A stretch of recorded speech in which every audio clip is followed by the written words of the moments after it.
Cum mă cheamă? Preșanuța mă cheamă. Și vârsta? Vârstra 96 de ani. Dar să vă întreb, mai de mult, știu că aici la Rogojel, în vremea comuniștilor, nu a fost colectiv aici. Nu a fost niciodată aici, că aici nu putea și colectiv, că e munte și o casă în dealul, la în vale, nu-i ca și în satul strâns de casă lângă casă. Și dacă aveai o găină, aveai vacă, trebuie să dai lapte, după găini să dai ouă, din toate cele trebuie să dai. Și după oaie să dai lână, totdeauna, așa erau, fiecare an. Că pe te cotacă câte oi ai, să dai atâta lână cât era pusă. Și poate nu aveai atâta. Și trebuie să dai toată. Nu. Da. Și acum, ce credeți cu Uniunea Europeană, cum o să fie? Nu știu. Am eu sunt bătrână, dar nu mă ajunge Dumnezeu să mai trăiesc și cu aia. Cum? Păi nu, și mai înainte când a fost, că voi eu sunt minte și adică când a fost împăratul. Atunci puteai să ții vaci și oi câte vrei, că nu te întreba nimeni câte ai o câte dai. Dacă aveai 10, puneai 2, dar nu era bai că nu le-ai pus, ca și cum a fost avut când o făceau și nu era bai. Câte puteai ține, nu să avea baiul, nici nu erai, cum să zic, să și chema la miliție, cum a fost avut când fusăteau, și dacă le găseai, te chema acolo la miliție. Și apoi atunci când s-o băgat aici din regimul ăla, pe bogați atâta i-au bătut până i-au omorât, că altul nu a vrut să se scrie nici cum. Nu, apoi am văzut că și-au nu, atâta ce are să fie. Păi vor să pună condiții tot mai multe. Nu, păi doar știi că oricum, dacă ești acolo între cei mari, cum să nu știi? Noi nu știm așa, că noi nu umblăm așa. Toți care mai tineri au plecat acolo pe la oraș pe acolo, care mai tineri toți au plecat, numai ăștia mai sunt și aici pățâni așa, câte unul Indie și Indie, care, cum mai zice, nu știu cum, că este o casă deal și una în vale, apoi așa și oamenii gerari.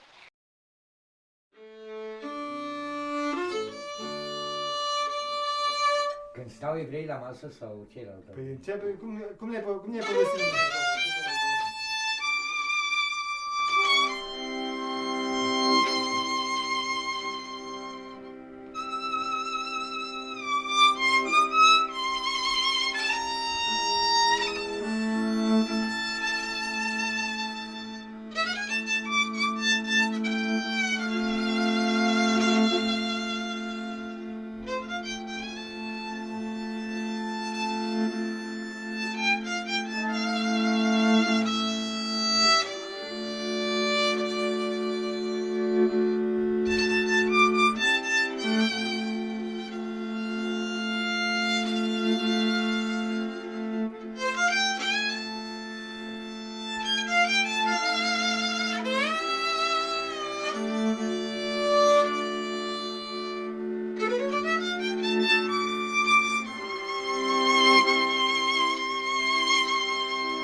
Melodia când stau evrei la masă.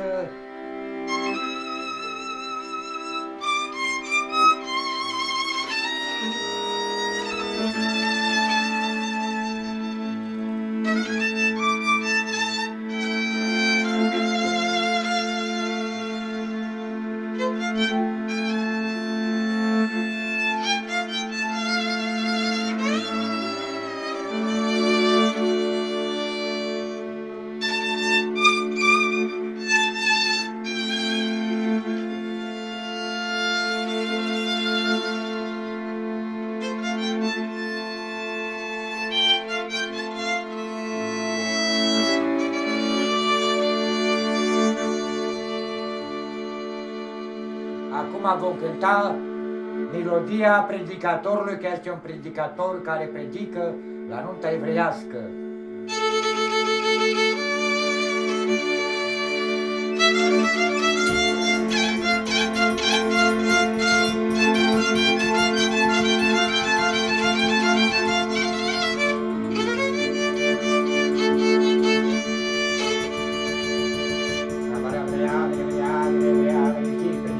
Predicatorul la noastră.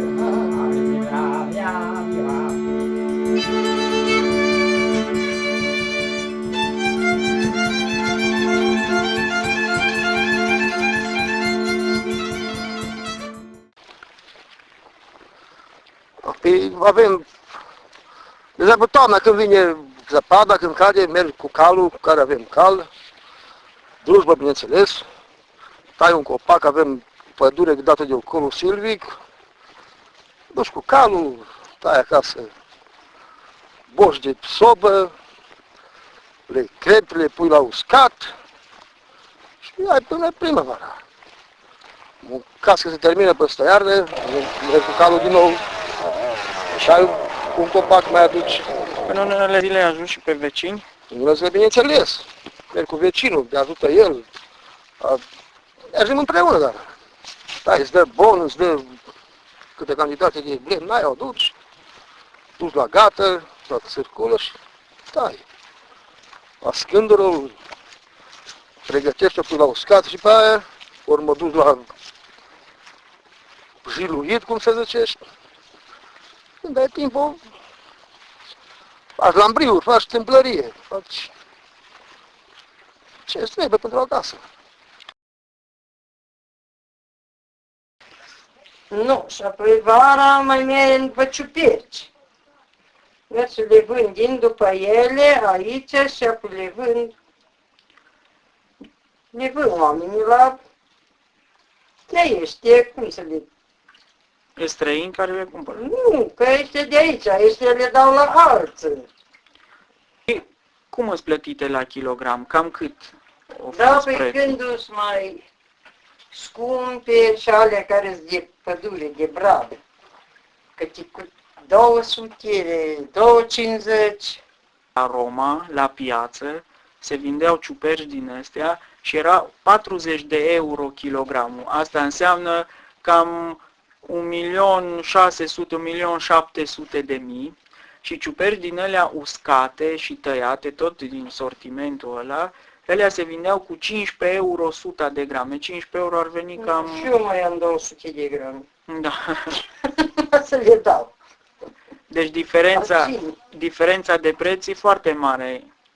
Se pare că le vând mult mai scump. Pe ale uscate, da, mai scumpe. Dar chiar și așa, ce importă din România ajung să se vândă la prețuri Nu, mult așa. mai mari. Dimineața de vreme așa să scoate din coteț de unde așa, unde o crescut sau așa și să leagă cu o funie la picior, să scoate afară, să pregătesc cuțitile și apoi să trântește la pământ și să înjunghe.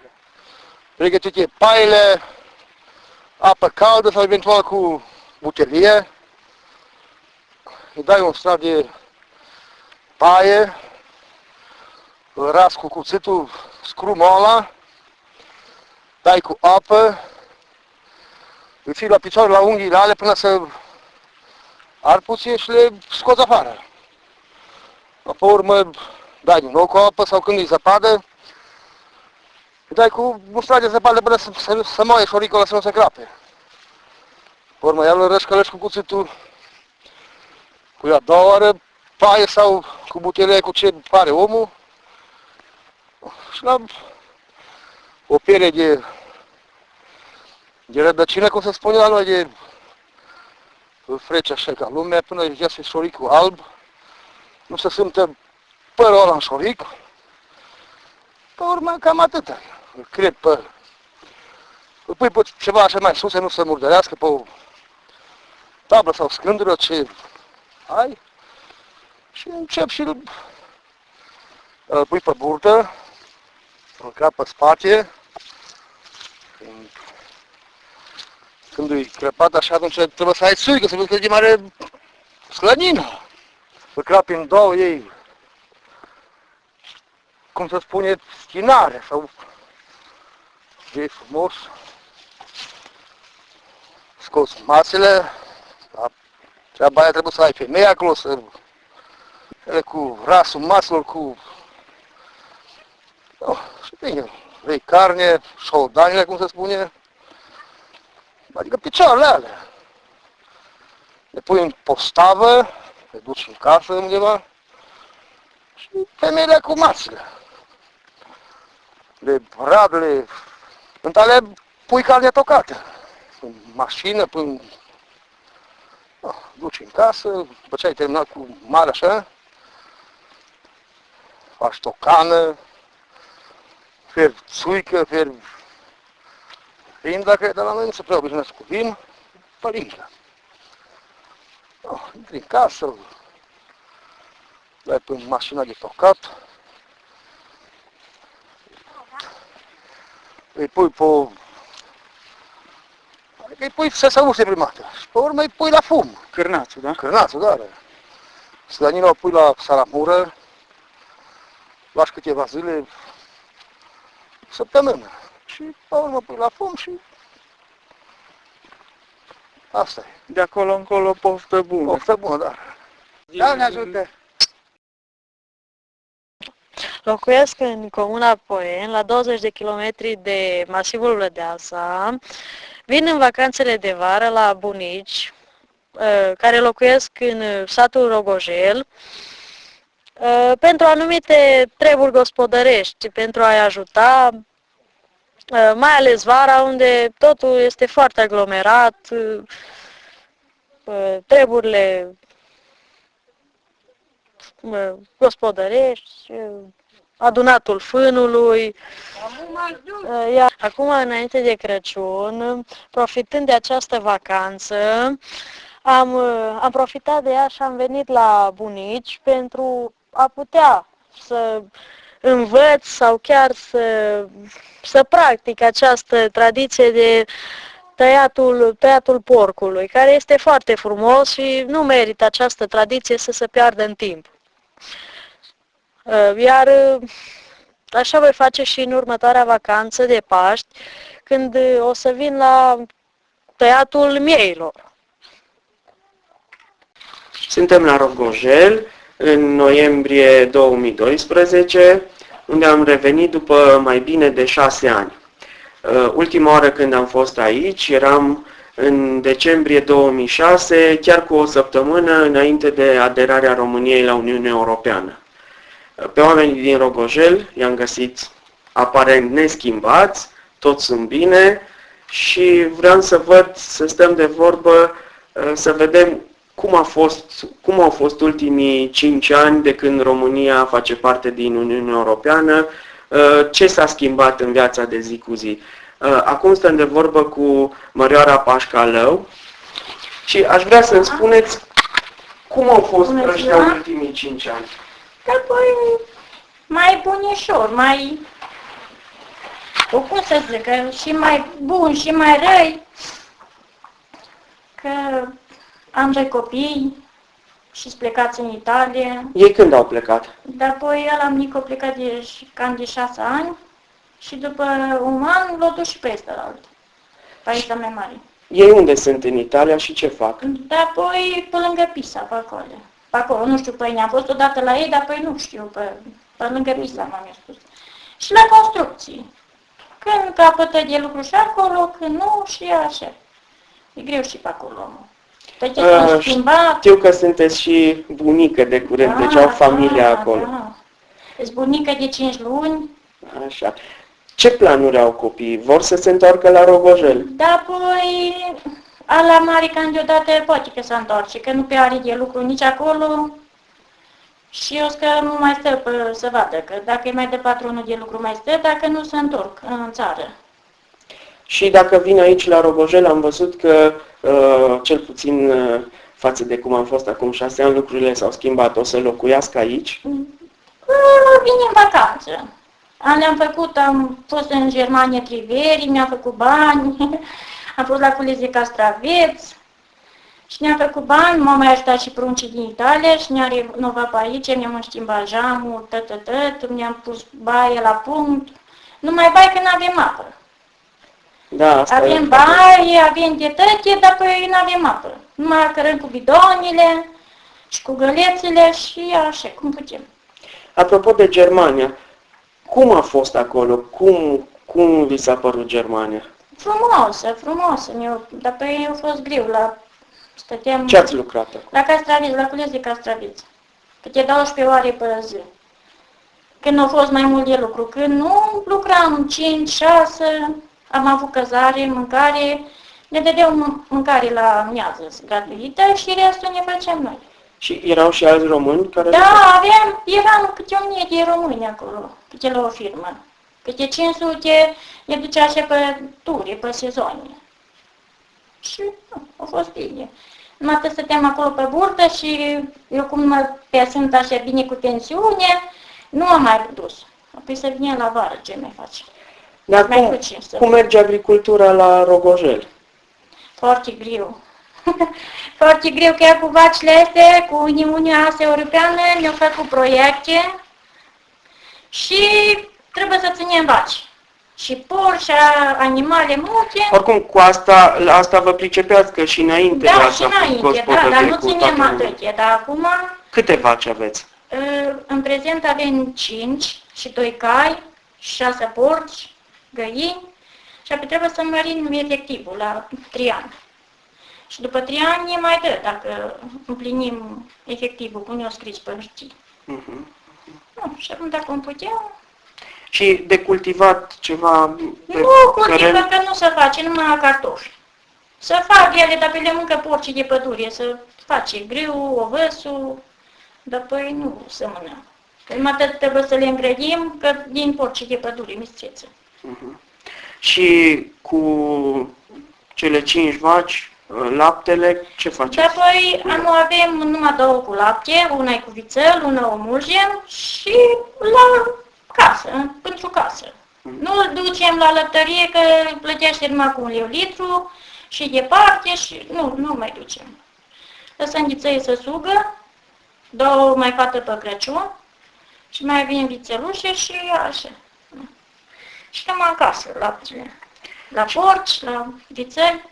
Și oamenii de aici cam ce lucrează? Mai sunt care au serviciu sau da, se păi ocupă tot de puțin, agricultură? poate că 1 la 100 dacă n-au, dar nici atâta n-au.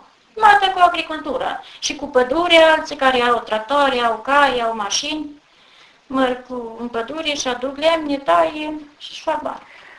Acum câțiva ani când am mai fost, în timpul verii, v-am găsit pe câmp, la fân, da. Marin era la coasă, da. Mărioara la brezde. Da. Acum am înțeles că v-ați modernizat. Ne-am modernizat cu Uniunea asta. Ne-am cumpărat motocositoare și acum e mai ușor. Nu, că cosește un ceas cât cosea în 2 zile, poate că. Nu mai trebuie să faceți clacă. Nu mai trebuie să facem clacă, nu mai trebuie să bate cosa bărbață, nu mai trebuie să facă mică, numai... Benzină. Da, numai benzină ne trebuie. Și atâta. E mai ușor acum cu fâină, nu? Ce să facem, e greu. Cu vacile astea, avem noroc că au apărut gardurile astea la curent și facem gaz și băgăm vacile acolo și gata. Știu că mai de mult trebuia să aveți grijă. Apoi tătă zotă era cu biele de funie. Haide încoace, du-te cu vaca leagă, haide dezleagă, du-te adapo, du-te încoace, du-te încolo, așa n-avem treaba. Numai le băgăm acolo și suntem mai liniștiți, mai hodiniți un pic, ca până acum. Și în cazul ăsta îi costă mult curentul? Nu el costă așa scump. Nu, așa nu. Potrivit, așa cam cum consumă un pic. Da. Da. E foarte bine. Așa. Și altă...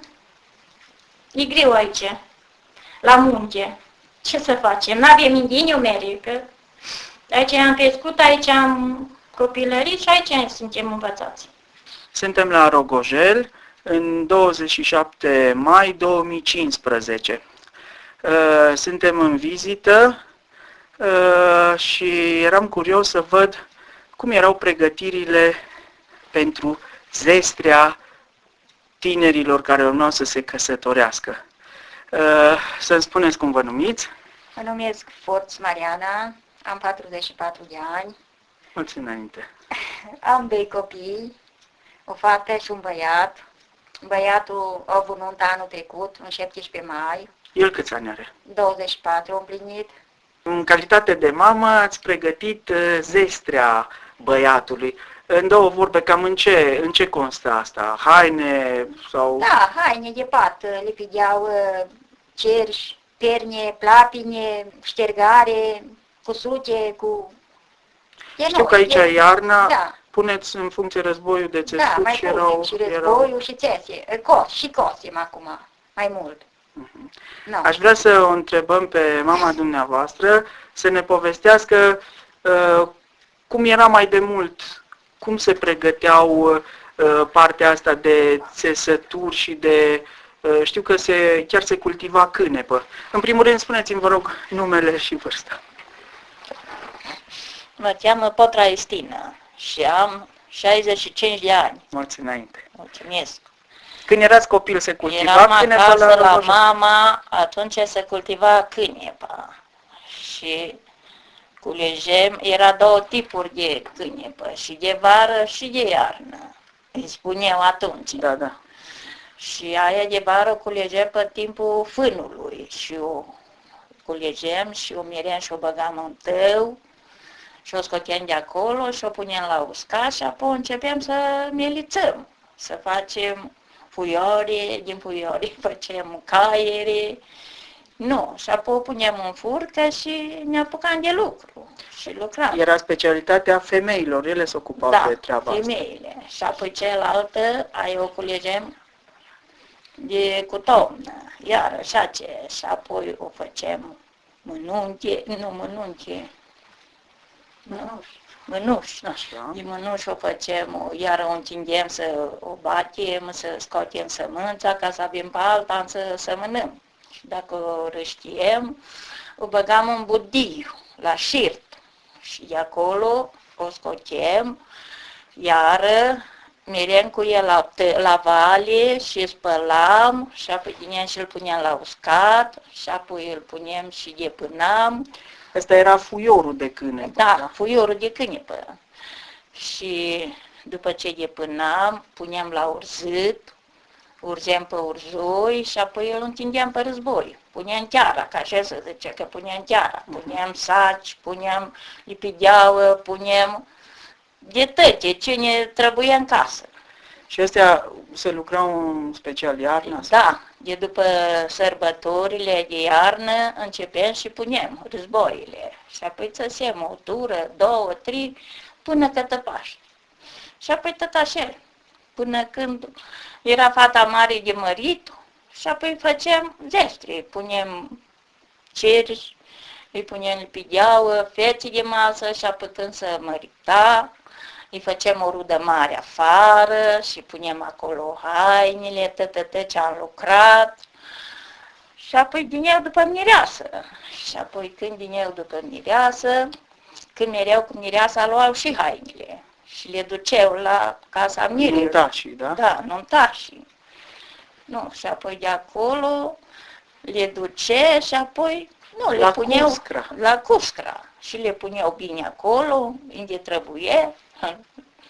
Nu, și apoi de acolo era gata, că apoi atunci, pe vremurile alea, zicea că joacă jocul miresii. Tot omul juca mireasa de 10 lei, de 15 lei, câte de o mială, câte de un purcel. Nu, până când o găta, toți nuntașii o lua la mână și o juca. Deci, practic, în felul ăsta o cinsteau pe mireasă și pe viitoarea familie. Da, așa era.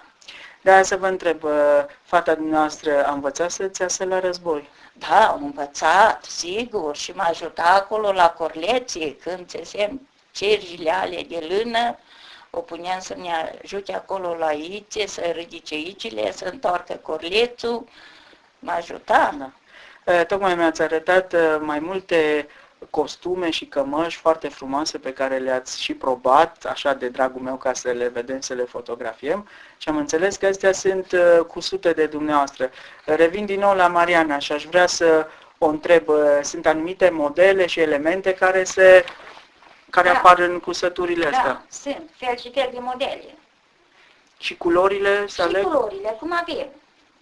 Și dacă ar fi să descriem un costum, din ce piese, ăsta cu care sunteți îmbrăcat? Poliule, șurțul cu bucure, spăcel. Astea din cânepă sau acum din in? Mai este din câine. Și ce mai apar? Cusături, modele, așa ce sunt? Dantele? Dantele, da. Asta e mai simplu. Nu-i cusut, că e cu dantelă. Da. Și fata dumneavoastră a învățat să coase? Coase. Am învățat. E cusut, coase, dar dantelă mai slabă. Așa. Ea este acum la liceu și că probabil moda din ziua de astăzi nu mai cere genul ăsta Dar e bine să vestimentar. știe, să ducă tradiție în continuare. Da. Că dacă cere și nu mai fac ei, cine mai face? Aș vrea să-mi spuneți și cum era la așezătoare sau la havă. Pe cum era? După ce se prinde postul Crăciunului, nu, eram fete pe aici în sat. Eram 5, 6, 7, 10, nu, depinde câte eram. Ne strângem și la o casă și merem, în havă. Acolo merem cu cipcă noi, atunci când eram noi cu cosele. Deci fiecare își ducea Da. materialele și ce avea Sigur, nevoie. ce avea nevoie, da. Nu, și pe acolo lucram, vineau feciori, jucam, cântam. Asta putem spune, se întâmpla, prin ce ani se întâmpla asta, când ați mai fost? Până când se țineau așa? Până 89, 88, cam așa, 90, cam așa. De atunci nici nu cred că mai fost. Nu s-a mai ținut. Nu. Deci, practic, sunteți din ultima generație care participau la evenimentele astea. Da. Și cam cât de des se țineau astea în perioada respectivă? Luni seara, miercuri seara și joi seara. Atunci merem în șezătoare. Și apoi când se găta, atunci până în Crăciun, ducem prăjitură, fetile, băieții aduceau pălincă. Și erau, nu știu, la gazdele care mergeau, erau și oameni adulți sau bunicii, părinții de la care mai învăța să coase special sau deja cine mergea acolo știa erau, să... dar nu din eu ei acolo, unde erau tineret. Era numai de tineret, de fete și de feciori. Și din ce mi-ați arătat din ștergare și așa, erau unele care sunt făcute atunci? Da, și acum ai pus. Da. Foarte bine. Ștergare, cearceafuri. Întreb doar de curiozitate, sunt oameni interesați să cumpere din astea? Dacă ați continua să faceți și să le puneți la vânzare, credeți că s-ar vinde așa ceva? Nu știu, nu. Deci, practic, erau făcute doar pentru necesitățile casei și a familiei sau pentru zestre, nu erau ca să fie duse la magazin. Nu, ca să le vindem, nu. Întreb pentru că am văzut la târguri sau la București, la Muzeul Satului sau la Muzeul Țăranului, că veneau meșteri de prin țară sau oameni din diferite regiuni, chiar din Maramureș sau din Apuseni, care unii aveau și la vânzare, inclusiv din astea haine vechi, dar probabil că s-ar face părți, nu, dar pe aici nu le-am vândut. Numai pentru noi, da, pentru... Deci pentru zestre. Da. Bine. Mulțumesc și în continuare spor la muncă. Mulțumim.